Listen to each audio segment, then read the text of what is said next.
ನಮಸ್ಕಾರ ಎಲ್ಲರಿಗೂ. ಎಲ್ಲ ಹೆಂಗಿದ್ದೀರಾ? ಎಲ್ಲರೂ ಆರಾಮಾಗಿದ್ದೀರಾ ಅಂತ ಅನ್ಕೋತೀನಿ. ನಮ್ಮ ವಿನಯ್ ಅವ್ರ ಜೊತೆ ಸೇರಿಕೊಂಡು ಶಿವಮೊಗ್ಗ ಸೈಡ್ ಬಂದಿದ್ದೆ. ಯಾವ ಊರು ಸಚಿ ಇದು? ಕಲ್ಕೊಪ್ಪ ಅಂತ. ಸೊ ಶಿವಮೊಗ್ಗದಿಂದ ಒಂದು 30-35 ಕಿಲೋಮೀಟರ್ ಬರುತ್ತೆ. ಕಲ್ಕೊಪ್ಪ ಅನ್ನೋ ಒಂದು ಗ್ರಾಮದಲ್ಲಿ ಬಂದಾಗ ಇಲ್ಲಿ ಒಂದು ಅವಕಾಶ ಸಿಕ್ತು. ಅದೇನು ಅಂತಂದರೆ, ನೀವು ಅಲ್ಲಿ ನೋಡ್ತಾ ಇರ್ಬೋದು, ಹಳ್ಳಿಯ ರೈತರುಗಳೇ ಸೇರಿಕೊಂಡು ನ್ಯಾಚುರಲ್ ಆಗಿ ಯಾವುದೇ ರೀತಿ ಕೆಮಿಕಲ್ನ ಆ್ಯಡ್ ಮಾಡದೆ ಜೋನಿ ಬೆಲ್ಲನ ತಯಾರು ಮಾಡ್ಕೋತಾ ಇದ್ದಾರೆ. ಸೊ ಅವ್ರನ್ನ ಕೇಳಿದಾಗಲೂ ಕೂಡ ಹೇಳಿದ್ರು, ನಾವಿದನ್ನು ಮಾಡ್ಕೋತಾ ಇರೋದು ನಮ್ಮ ಮನೆಯ ಆರೋಗ್ಯಕ್ಕೋಸ್ಕರ. ನಾವು ಮಾರ್ಕೆಟಲ್ಲಿ ಹೋಗ್ಬಿಟ್ಟು ಕೆಮಿಕಲ್ ಆ್ಯಡ್ ಮಾಡಿರ್ತಕ್ಕಂಥ ಬೆಲ್ಲನ ಉಪಯೋಗಿಸೋಕ್ಕೆ ನಮ್ಗೆ ಇಷ್ಟ ಇಲ್ಲ. ಹಾಗಾಗಿ ನಾವೇ ಓನಾಗಿ ನಾವು ಬೆಳೆದಂಥ ಕಬ್ಬಲ್ಲಿ, ಅದು ಆರ್ಗ್ಯಾನಿಕ್ಕಾಗಿ ಬೆಳೆದಂಥ ಕಬ್ಬಲ್ಲಿ ನಮ್ಮ ಮನೆಗೆ ಜೋನಿ ಬೆಲ್ಲನ ಮಾಡ್ಕೊತೀವಿ.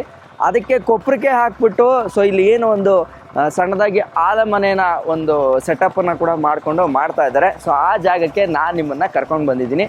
ಸೊ ಮಾರ್ಕೆಟಲ್ಲಿ ಸಿಗೋಂಥ ಪ್ಯೂರೆಸ್ಟ್ ಜೋನಿ ಬೆಲ್ಲನ ಹೆಂಗೆ ಮಾಡ್ತಾರೆ ಮಲೆನಾಡಲ್ಲಿ ಅಂತ ತೋರಿಸೋಂಥ ಪ್ರಯತ್ನ. ರೈತರು ಬೆಳೆದಂಥ ಕಬ್ಬನ್ನು ನೀಟಾಗಿ ಎಲ್ಲ ಅಲ್ಲಿಂದ ಪ್ಯಾಕ್ ಮಾಡಿಕೊಂಡು ಟ್ರ್ಯಾಕ್ಟ್ರಲ್ಲಿ ಇಲ್ಲಿವರೆಗೂ ತಗೊಂಡ್ಬರ್ತಾರೆ. ಅಲ್ಲಿಂದ ತಂದು ಆದಮೇಲೆ ನೋಡಿ ಇಲ್ಲಿ ಲೋಡ್ ಮಾಡಿರ್ತಾರೆ. ಸೊ ಲೋಡ್ ಮಾಡಿದ್ಮೇಲೆ ಏನು ಮಾಡ್ತಾರೆ, ಇವೆಲ್ಲವೂ ಕೂಡ ಒಂಥರ ಟೆಂಪ್ರವರಿ ಪ್ರೊಸೆಸ್ಸು, ಯಾವುದು ಕೂಡ ಪರ್ಮನೆಂಟಾಗಿ ಇಟ್ಕೊಂಡಿರೋಂಥ ಜಾಗ ಅಲ್ಲ. ನೋಡಿ, ಇದು ಊರಲ್ಲಿ ಹೊರಗಡೆ ಇರ್ತಕ್ಕಂಥ ಒಂದು ಕೆರೆಯಲ್ಲಿ ಇರ್ತಕ್ಕಂಥ ಜಾಗದಲ್ಲಿ ಈ ಥರದ್ದೊಂದು ಸೆಟಪ್ಪನ್ನು ಮಾಡ್ಕೊಂಡಿದ್ದಾರೆ. ಈ ಥರದ್ದೊಂದು ಮಿಷಿನ್ ಇದೆ. ಆ ಮಿಷಿನ್ಗೆ ನಿಮ್ಗೆಲ್ರಿಗೂ ಗೊತ್ತಿರೋಂಗೆ ನೋಡಿ, ಈ ಥರ ಕ್ಲೀನಾಗಿ ಒಂದೊಂದು ಕಬ್ಬುಗಳನ್ನು ತೆಗೆದು ಅದನ್ನು ಹಾಕ್ತಾರೆ. ಹಾಕ್ತಾ ಇದ್ದಂಗೆ ಕಬ್ಬಿನ ಹಾಲು ಏನಾಗುತ್ತೆ, ರಸ ನಾರಿಂದ ಎಲ್ಲ ಸಪ್ರೇಟಾಗಿ ಈ ಕಡೆ ಬಂದು ನೋಡಿ, ನಾರುಗಳನ್ನೆಲ್ಲ ಅಲ್ಲಿಗೆ ಎಸಿತಾ ಇದ್ದಾರೆ, ಆಯಿತಾ. ಸೊ ಇಲ್ಲಿ ಕಬ್ಬಿನ ಹಾಲು ಬರುತ್ತೆ. ಕೆಳಗಡೆ ಇಲ್ಲಿ 2 ಬ್ಯಾರಲ್ಗಳನ್ನು ಇಟ್ಟಿದ್ದಾರೆ. ನೀವು ಇಲ್ಲಿ ನೋಡ್ಬೋದು, ಈ 2 ಬ್ಯಾರಲ್ಗೂ ಕೂಡ ಕ್ಲೀನಾಗಿ ತುಂಬಿಸ್ತಾರೆ. ಸೊ ಕಸ ಹೋಗ್ಬಾರ್ದು ಅನ್ನೋದಕ್ಕೋಸ್ಕರ ಇಲ್ಲಿ ನೋಡಿ ಜರಡಿ ಇಟ್ಟಿದ್ದಾರೆ. ಸೊ ಈ ಜರಡಿನೆಲ್ಲ ದಾಟ್ಕೊಂಡು ಅದಾದಮೇಲೆ ಕಬ್ಬಿನ ಹಾಲು 2 ಬ್ಯಾರಲ್ಗಳಲ್ಲಿ ತುಂಬಿಕೊಳ್ಳುತ್ತೆ. ಸೊ ತುಂಬ ಆದಮೇಲೆ ಏನು ಮಾಡ್ತಾರೆ, ನೀವು ಇಲ್ಲಿ ನೋಡ್ತಾ ಇದ್ದೀರಲ್ಲ, ಇಲ್ಲಿ ಕೊಪ್ಪರಿಕೆ ಅಂತ. ಸೊ ಆ ಕೊಪ್ಪರಿಕೆಗೆ ಈ ಹಾಲನ್ನು ಟ್ರಾನ್ಸ್ಫರ್ ಮಾಡಿ ಕೆಂಡ ಹಾಕಿದ್ದಾರೆ. ನೋಡಿ, ಕೆಂಡ ನೀವು ನೋಡಿದ್ರೆ ಶಾಕ್ ಆಗ್ಬಿಡ್ತೀರ. ಇಲ್ಲಿಂದ ನಿಮಗೆ ಕಾಣಿಸುತ್ತಾ ಇಲ್ವಾ ಗೊತ್ತಿಲ್ಲ, ನೋಡಿ ಈ ಥರ ಇದೆ. ಸೊ ಇಲ್ಲಿ ಕೆಂಡ ಹಾಕ್ಬಿಟ್ಟು ಇವರೇ ಎಲ್ಲ ರೆಡಿ ಮಾಡಿಕೊಂಡು ಮಾಡ್ತಾ ಇದ್ದಾರೆ. ಸೊ ಇದು ಹೆಂಗೆ ಮಾಡ್ತಾರೆ ಅಂತ ಅವರನ್ನೇ ಕೇಳೋಣ.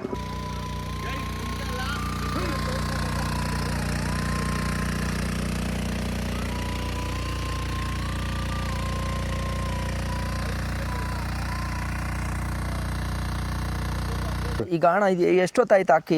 ಈಗ ಆಕ್ಚುಲಿ ಇವಾಗ 4 ಗಂಟೆ ಟೈಮ್ ಬೇಕಾಗುತ್ತೆ. 4 ಗಂಟೆ ಟೈಮ್ ಚೆನ್ನಾಗಿ ಬೆಂದು ನೀರೆಲ್ಲ ಆವಿಯಾಗಿ ಹೋಗಿ ಬರೀ ಬೆಲ್ಲನೇ ಉಳಿತೈತಿ. ನೋಡಿ, ಈ ಹಾವಿ ತಗೊಂಡ್ರೆ ಏನ್ ಚೆನ್ನಾಗಿದೆ ಗೊತ್ತಾ. ಆ ಹಾವಿಲೇ ಸಿಹಿ ಇದೆ, ಆ ಹಾವಿಲೇ ಒಂಥರ ಸಿಹಿ. ಈಗ ನೊರೆ ಬರ್ತಾ ಇದೆ ಅಲ್ವಾ. ಈಗ ಇನ್ನು ಬೇರೆ ತರ ಬರುತ್ತೆ. ಇನ್ನೊಂದು 5 ನಿಮಿಷ ಬಿಟ್ರೆ ಅದು ಒಳಗಡೆ ಒಂಥರ ಫುಲ್ ಜಲ ಬಂದಂಗೆ ಬರುತ್ತೆ ಎದ್ದೆದ್ದು. ಒಂದು ಖುಷಿ ಏನು ಅಂತಂದ್ರೆ, ಇದರಲ್ಲಿ ಬೆಲ್ಲದ ರಸ ಬಿಟ್ಟು ಇನ್ನೇನೂ ಹಾಕಿಲ್ಲ, ಏನೇನಿಲ್ಲ. ಸಣ್ಣದಾಗ ಒಂದು ಪೌಡ್ರು ಹಾಕಿಲ್ಲ. 4 ಅಡಿ ಆಳ 3 ಅಡಿ ಆಗಿಲ್ಲ. ಇನ್ನೊಂದು ಡೌಟ್ ಅಣ್ಣ, ಈಗ ನೀವು ಇದನ್ನ ಮಾಡ್ತಿರಲ್ಲ, ಇದು ಹೆಂಗೆ ವ್ಯಾಪಾರದ ಉದ್ದೇಶಕ್ಕೆ ಮಾಡೋದಾ ಅಥವಾ ನಿಮ್ ಮನೆಯವ್ರಿಗೆ ಆಗ್ಲಿ ಅಂತ? ವೈಯಕ್ತಿಕವಾಗಿ ಉದ್ದೇಶ ಹೆಂಗೆ? ಉದ್ದೇಶ ಅಂದ್ರೆ, ನಾವು ಬೆಲ್ಲ ಹೊರಗಡೆಯಿಂದ ತಂದ್ರೆ ಅದು ಕೆಮಿಕಲ್ಸ್ ಮಿಕ್ಸ್ ಆಗಿರುತ್ತೆ. ಇಲ್ಲಿ ನಮ್ದೇ ಬೆಳೆಯೋದ್ರಿಂದ ತಾಜಾ ಇರುತ್ತೆ. ನಾವು ಯಾವುದೇ ಕೆಮಿಕಲ್ಸ್ ಅನ್ನು ಹಾಕಲ್ಲ. ನಾವು ಓಪನ್ ಆಗಿರುತ್ತೆ, ಏನು ಅದ್ರಾಗೇನು ಇಲ್ಲ. ಹಾಲಿನ ಹಾಲಿನ ನೀರಿನ ಅಂಶ ಹೋಗಿ ಬೆಲ್ಲದ ಅಂಶ ಉಳಿತೈತೆ, ಅದು ತಾಜಾ ಇರುತ್ತೆ. ನಾವು ಯಾವುದೇ ಕೆಮಿಕಲ್ಸ್ ಅನ್ನು ಹಾಕಲ್ಲ. ಹಂಗಾದ್ರೆ ನಿಮ್ಮ ಮನೇಲಿ ವರ್ಷ ಇಡೀ ಯೂಸ್ ಮಾಡೋ ಬೆಲ್ಲ ಈ ಜೋನಿ ಬೆಲ್ಲನೇ, ನೀವು ಕೈಯಾರೆ ಮಾಡಿರೋ ಬೆಲ್ಲನೇ ಆಗಿರುತ್ತೆ. 12 ತಿಂಗಳು ಕೆಡದಂತೆ ಇರುತ್ತೆ. ಹೌದಾ? ಹೌದೌದು, 12 ತಿಂಗಳು ಇರುತ್ತೆ. ಈಗ ಮಾಡಿದ್ರೆ ನಾವು ಮುಂದಿನ ಈ ದಿನಕ್ಕೆ ಆಲೆಮನೆ ಶುರು ಮಾಡೋದು 12 ತಿಂಗಳು. ಅಲ್ಲಿಗೆ ಕಬ್ಬು ಬೆಳವಣಿಗೆನೂ 12 ತಿಂಗಳೇ ಬೇಕು. 12 ತಿಂಗಳು ಬಂದ್ರೆ ಮಾತ್ರ ಕಬ್ಬು ಚೆನ್ನಾಗಿರುತ್ತೆ, ಬೆಲ್ಲ ಚೆನ್ನಾಗಿರುತ್ತೆ. ಹೌದು, 1 ವರ್ಷದ ಬೆಳೆ. 1 ವರ್ಷದ ಬೆಳೆ. ಓಕೆ. ಸೊ ಈಗ ಒಂದ್ಸಲ ಕಬ್ಬು ಬರ್ತಾ ಇದ್ದಂಗೆ ಇದರಲ್ಲಿ ಎಷ್ಟು ಜನ ರೈತರದ್ದು ಕಬ್ಬು ಇವಾಗ ಬಂದಿದೆ? ಇವತ್ತು ಈ ಇದರಲ್ಲಿ ಒಂದು 5 ಜನ ರೈತರು ಹೊಡ್ಕೊಂಡು ಹೋಗಿದ್ದಾರೆ ಆಗ್ಲೇ ಆಲೆಮನೆ. ಇನ್ನೊಂದು 5 ಜನ ಇದ್ದಾರೆ. ಸೊ ಇದಕ್ಕೆ ತಗಲ ಖರ್ಚು ವೆಚ್ಚ ಎಲ್ಲ ನೀವು ಡಿವೈಡ್ ಮಾಡ್ಕೊಂತೀವಿ. ಎಲ್ಲ ಬರ್ತಾರ, ಡಿವೈಡ್ ಅನ್ನಿಲ್ಲ, ಎಲ್ಲರೂ ಆ ಕೆಲಸಕ್ಕೆ ಹಾಜರಾಗ್ತಾರೆ. ಸಮಭಾವಗಿತ್ತು. ಎಲ್ಲರೂ ಈಕ್ವಲ್ ಆಗಿ ಬಂದು ಕೆಲಸ ಮಾಡ್ತಾರೆ. ಅರ್ಧ ಗಂಟೆ ಬಂದು ಅರ್ಧ ಗಂಟೆ ಎಲ್ಲರೂ ಸೇರ್ ಮಾಡ್ತಾರೆ. 1 ಗಂಟೆ ಆದ್ರೆ 1 ಗಂಟೆ ಎಲ್ಲರೂ ಸೇರಿ ಕೆಲಸ ಮಾಡ್ತಾರೆ. ಸೊ ಇದ್ರಲ್ಲಿ ದುಡ್ಡು ಕಾಸು ಕೊಡೋದು ಏನಿರಲ್ಲ. ಏನು ನೀವು ಪೆಟ್ರೋಲ್ ತರ್ತೀರಾ, ಈ ಸಣ್ಣ ಪುಟ್ಟ ಐಟಮ್ಸ್ ಇದಕ್ಕೆ ಮಾತ್ರ ಇರುತ್ತೆ. ಅದ್ ಬಿಟ್ರೆ ಅದರ್ದನ್ ಏನಕ್ಕೂ ದುಡ್ಡು ಇರಲ್ಲ. ಸೊ ನಿಮ್ಮ ಆರೋಗ್ಯದ ಕಾಳಜಿಯಿಂದ ನಿಮ್ಮ ಮನೆಗೆ ಬೇಕು ಅವಶ್ಯಕತೆ ಅನ್ನೋದಕ್ಕೋಸ್ಕರ ಮಾಡ್ಕೊತಾರೆ. ನೋಡಿ ಇಲ್ಲಿ ನೋಡಿ, ಇಲ್ಲಿ ಆಕ್ಚುಲಿ ನಿಮ್ಗೆ ಕಾಣಿಸ್ತಾ ಇದೆ, ಇಲ್ಲಿ ನಿಮ್ಗೆ ಏನಿಲ್ಲಿ ಈ ಕಪ್ಪು ಕಾಣಿಸ್ತಾ ಇದೆ, ಇವೆಲ್ಲವೂ ಕೂಡ ರಸ್ಟ್ ಕಸ. ಸೊ ಆ ಕಸನೆಲ್ಲ ಏನ್ ಮಾಡ್ತಾರೆ ನೋಡಿ, ಬಾಣಲಿನಲ್ಲಿ ಈ ತರ ತೆಗಿತೀವಿ ಅದೆಲ್ಲ. ನೋಡಿ ಇಷ್ಟು ಹೀಟ್ ಇದ್ರೂ ನಮ್ಗೆ ಆ ಹೀಟ್ ಫೀಲ್ ಆಗಲ್ಲ ನೋಡಿ, ಆರಾಮಾಗಿ ನಿಂತ್ಕೊಬೋದು ಹತ್ರದಲ್ಲೇ, ಆ ಥರ ಇದೆ ನೋಡಿ. ಹಂಗೆ ಮಾಡಿ ಮಾಡಿ ಮಾಡಿ ಏನು ಮಾಡ್ತಾರೆ, ಕ್ಲೀನಾಗಿ ಅಲ್ಲಿ ಬಿದ್ದಿರೋ ಗಸ್ಟ್ಗಳನ್ನೆಲ್ಲ ನೋಡಿ ಇಲ್ಲಿ ಬಂದು ಸುರಿದಿದ್ದಾರೆ ನೋಡಿ, ಇಲ್ಲಿ ಹಾಕಿ. ಸೊ ಈ ಜಾಗದಲ್ಲಿ ಬಂದು ಈ ಕಡೆಗೆ ಬೀಳುತ್ತೆ. ಆ್ಯಕ್ಚುಲಿ ಆ ಗಸ್ಟ್ ಎಲ್ಲಿ ಉದ್ಭವ ಆಗುತ್ತೆ ಅನ್ನೋದನ್ನ ನಾನು ನಿಮಗೆ ಹೇಳ್ತೀನಿ ಬನ್ನಿ. ಸೊ ಒಂದು ಈ ಕಬ್ಬಲ್ಲಿ ನೋಡಿ ಈ ತೊಗಟೆಗಳು ಇದರಲ್ಲೆಲ್ಲವೂ ಕೂಡ ಕಸ ಇರುತ್ತೆ, ಇದನ್ನೇ ತೊಳೆದೇನು ಹಾಕಲ್ಲ, ಹಂಗೆ ಹಾಕೋದಲ್ಲ. ಸೊ ಹಂಗೆ ಹಾಕೋದ್ರಿಂದ ಏನಾಗುತ್ತೆ, ಈ ತೊಗಟೆಲಿರೋ ಈ ಇದಿದೆ ಕಬ್ಬು ಮೇಲ್ಪದ್ರ ಇರುತ್ತೆ ಸಿಪ್ಪೆ, ಆ ಸಿಪ್ಪೆಲಿ ಏನಾಗಿರುತ್ತೆ, ಕಸ ಇರುತ್ತೆ ನೋಡಿ. ಇವಾಗ ಇಲ್ಲಿ ಬಂದು ಇಲ್ಲಿ ಹಾಕಿದಾಗ ಏನಾಗುತ್ತೆ, ಈ ಗಷ್ಟೆಲ್ಲ ಇದ್ರಲ್ಲಿ ಸೇರಿರುತ್ತಲ್ಲ, ಆ ಗಸ್ಟ್ ಏನಾಗುತ್ತೆ ರಸದಲ್ಲೂ ಹಾಲಿನ ಮೂಲಕ, ಕಬ್ಬಿನ ಹಾಲಿನ ಮೂಲಕ ಹೋಗುತ್ತೆ, ಮತ್ತೆ ಅಲ್ಲಿ ಜರಡಿ ಇಡ್ತೀವಿ, ಜರಡಿ ಇಡ್ತೀರಾ. ಸೊ ಜರಡಿ ಇಟ್ಟ ಮೇಲೂ ಒಳಗಡೆ ಹೋಗಿರೋ ಗಸ್ಟ್ಗಳನ್ನ ಅಲ್ಲಿ ನೀವು ಬೇಯಿಸ್ತಾ ಏನ್ ಮಾಡ್ತೀರಾ, ಸಪ್ರೇಟ್ ಹೊರಗಡೆ ಹಾಕ್ತಾ ಇರ್ತೀವಿ. ಈಗ ಒಂದ್ಸಲ ಒಂದು ಡ್ರಮ್ ತುಂಬಕ್ಕೆ ಅಣ್ಣ ಎಷ್ಟೊತ್ತು ಹಿಡಿಯುತ್ತೆ ಇದು? ಒಂದು 20 ನಿಮಿಷ ಸಾಕು. 20 ನಿಮಿಷಕ್ಕೆ ಒಂದು ಕೊಬ್ಬರಿಗೆ ಎಷ್ಟು ಡ್ರಮ್ ಹಿಡಿಯುತ್ತೆ? 2 ಬ್ಯಾರಲ್, 24 ಈಗ 12 ಇದು ಕ್ಯಾನು ಬರುತ್ತೆ ಬ್ಯಾರಲ್. ಒಂದು ಬ್ಯಾರಲ್ಗೆ 12 ಡಬ್ಬಿ, 24 ಡಬ್ಬಿ ಇರುತ್ತೆ ಹಾಲು. ಇತ್ತೀಚೆಗೆ ಹೆಸರು ಮೊದಲೇ ಕಣೆ ಇದ್ವು, ಸೌತ್ ಕೇಂದ್ರದವ್ರು ಬರ್ತಾರೆ, ದಕ್ಷಿಣ ಕನ್ನಡದವರು, ಅವರು ಆಲೆ ಕಣೆ ಮತ್ತು ಕೋಣ ತರ್ತಿದ್ರು.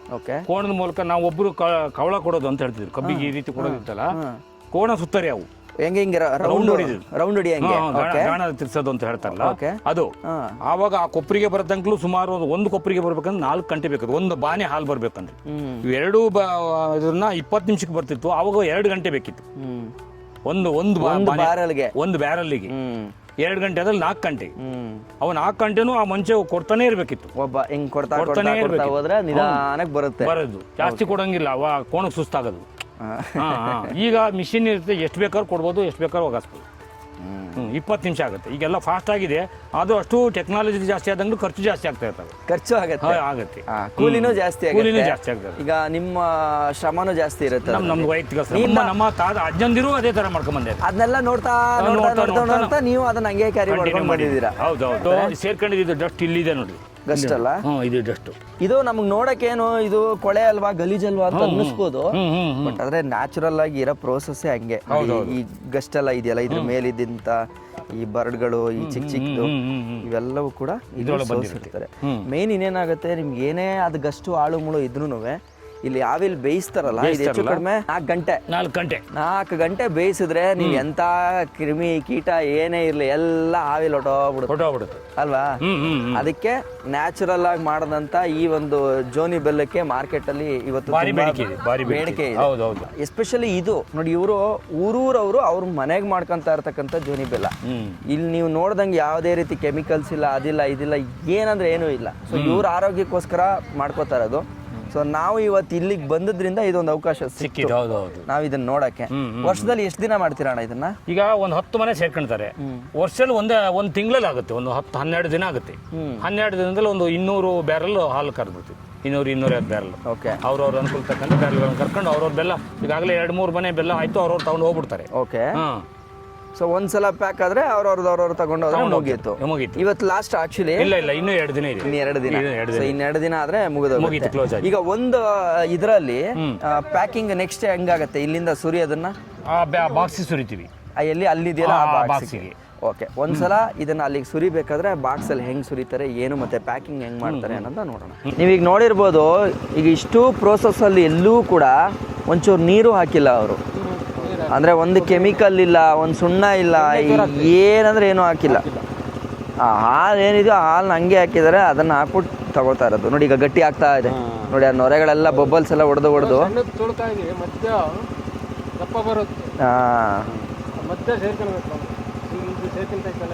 ಎಲ್ಲ ಹಿಂಗೆ 1 ವರ್ಷದ ಶ್ರಮ, ಆಲ್ಮೋಸ್ಟ್ 12 ತಿಂಗಳು. ಅದಾದ್ಮೇಲೆ ಇದನ್ನ ಮಾಡೋಕ್ಕೆ 1 ದಿನದ ಪೇಷನ್ಸು. ಸೊ ಅವೆಲ್ಲ ಆಗಿ ಇವಾಗ ಸಿಹಿ ಬರ್ತಾ ಇದೆ ನೋಡಿ. ಬಂತು. ಏನಕ್ಕೆ ನೀರೇನಕ್ಕೆ?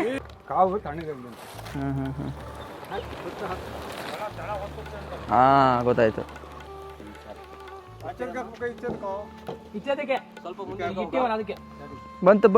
ಬಂತು.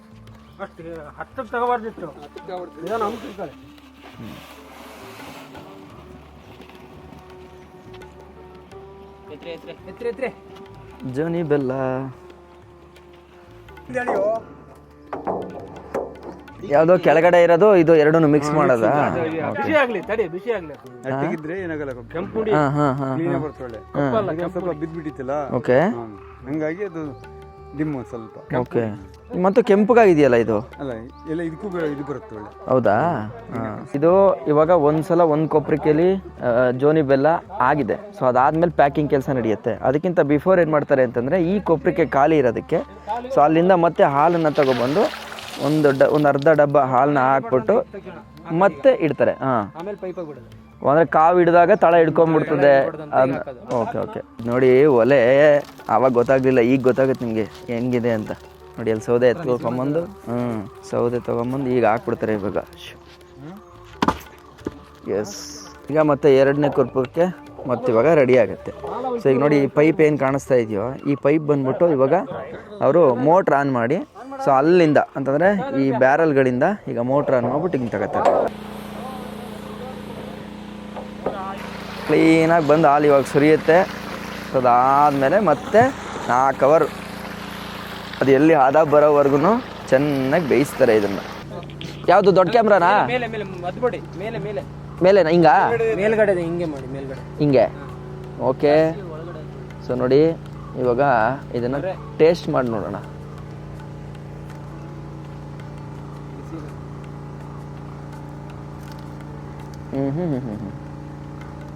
ಸೇಮ್ ಬೊಂಬಾಯಿ ಮಿಠಾಯಿನೇ. ಅಷ್ಟೊತ್ತು ಶ್ರಮ ಪಟ್ಟಿದ್ದಕ್ಕೆ ಈ ಥರ ಜೋನಿ ಬೆಲ್ಲ ಕ್ರಿಯೇಟ್ ಆಗಿದೆ. ಸೊ ಇದಾದಮೇಲೆ ನೀವು ಇಲ್ಲಿ ನೋಡ್ತಾ ಇದ್ದೀರಲ್ಲ ಈ ಡಬ್ಬಕ್ಕೆ ನೀಟಾಗಿ ಇಲ್ಲಿಂದ ತೆಗೆದು ಪ್ಯಾಕ್ ಮಾಡ್ತಾರೆ. ನೀವು ಇಲ್ಲಿ ನೋಡ್ಬೋದು, ಇಲ್ಲಿ ಸೊ ಇಲ್ಲಿದೆಯಲ್ಲ ಈ ಡಬ್ಬಗಳಿಗೆ ನೀಟಾಗಿ ಪ್ಯಾಕ್ ಮಾಡಿ ಇಡ್ತಾರೆ. ಸೊ ಒಂದು ಕೊಬ್ಬರಿಕೆನಲ್ಲಿ ಎಷ್ಟು ಡಬ್ಬ ಬರುತ್ತೆ ಅಣ್ಣ ಈ ಥರದ್ದು?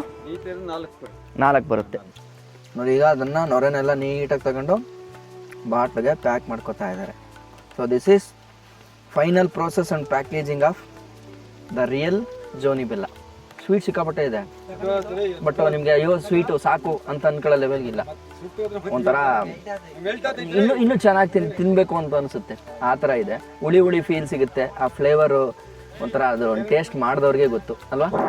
ನೋಡಿದ್ರಲ್ಲ, ಇದಿಷ್ಟು ಪ್ರೋಸೆಸ್ಸು ಬಂದ್ಬಿಟ್ಟು ಜೋನಿ ಬೆಲ್ಲ ಮಾಡೋಕ್ಕೆ. ಅಣ್ಣ ಥ್ಯಾಂಕ್ ಯು, ನನಗೆ ಇದೊಂದು ಆಪರ್ಚುನಿಟಿನ ಕೊಟ್ಟಿದ್ದಕ್ಕೆ. ನನಗೆ ಪಾಪ ನಿಮ್ಮ ಪ್ರೋಸೆಸ್ ಏನು ಅನ್ನೋದನ್ನ ನೀಟಾಗಿ ಹೇಳ್ಕೊಟ್ರಿ.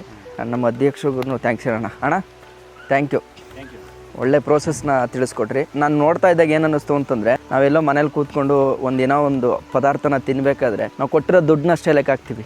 ಆದರೆ ಅದ್ರ ಹಿಂದಿನ ಪರಿಶ್ರಮ ಇದೆಯಲ್ಲ, ಅದು ತುಂಬಾ ಇದೆ.